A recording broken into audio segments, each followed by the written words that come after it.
अफ़गान उलमा के एक अहम इजलास में अफ़गान शहरियों के बैरून मुल्क अस्करी कार्रवाइयों में हिस्सा लेने पर पाबंदी लगा दी गई।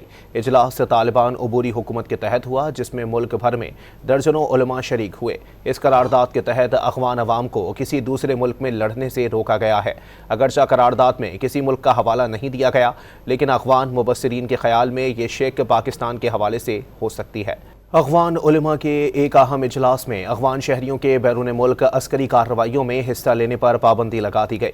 इजलास तालिबान अबूरी हुकूमत के तहत हुआ, जिसमें मुल्क भर में दर्जनों उलमा शरीक हुए। इस करारदाद के तहत अफ़गान अवाम को किसी दूसरे मुल्क में लड़ने से रोका गया है।